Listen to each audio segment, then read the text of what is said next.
Senator Tim Kaine. We heard it from strategist Joe Trippi. Now we're hearing it from you. The past versus the future. Is that now deliberate messaging from the, I guess, Harris campaign? Well, look, it's Donald Trump's messaging, right? He wanted to make age an issue in this campaign. Okay, Mr. Trump, we'll not just make your age as the oldest person to be president an issue, but there's an even higher number, 91.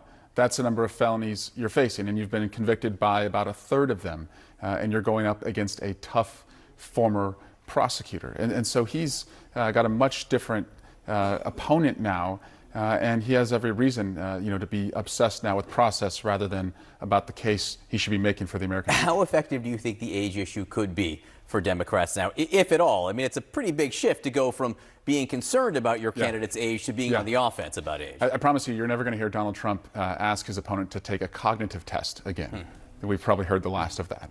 So you think, but do you think that Democrats can be on offense on age? Oh, yes. Not just age, but, the future and somebody who understands, the issues that are right in front of us and where we need to go, especially on reproductive rights.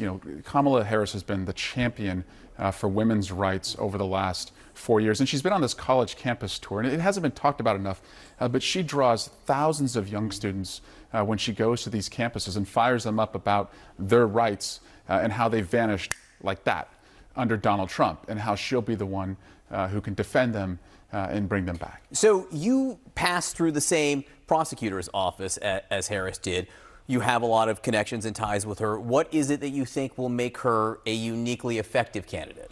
Well, she and I worked in the same office, in the same courtrooms. Earl Warren was the district attorney in the office that she worked under, which means it is steeped in ethics. And every young lawyer is always nervous, the first couple times you appear in court, because you stand before a judge and they say, counsel, state your appearance. And you say, Kamala Harris, for the people.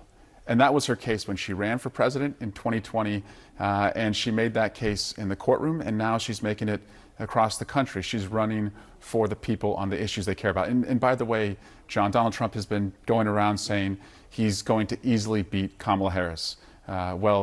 She's heard this before from other senators and when she was prosecutor Harris. And if he wants to know how this movie ends, he won't have to look too far, but he's going to have to go to a prison to find out, because she put away a lot of bad guys, and she's ready to make the next case for the country. You mentioned countries has gotten to a boiling point where we just have to move past it. We've got to move to something better. We've got to get back to being Americans and not members of a political party. I believe that that the vice president will win this election. She will move us in that direction, and that's why I'm very excited to provide my full endorsement to her. And so, Governor, would you then be open to the possibility of being a running mate to Vice President Harris? Well, let me first say I love my job. I love serving the people of Kentucky. The only way I would consider something other than this current job is if I believed I could further help my people and to help this country. I also think, whether I'm asked for that or not, that it's important to be out there, contrasting the vice president and those that she is running against. I believe her record is one of standing up for people, is fighting for the American people, and the record on the other side is just fighting for themselves. So as vice president, you undoubtedly would be able to help your own people. So are you at least open to the possibility of being a running mate to Vice President Harris? Well, I think if somebody calls you on that, what you do is at least listen. And I want the American people to know what a Kentuckian is and what they look like, because let me just tell you that J.D. Vance ain't from here. The nerve that he has to call the people of Kentucky, of Eastern Kentucky, lazy. Listen, these are the hard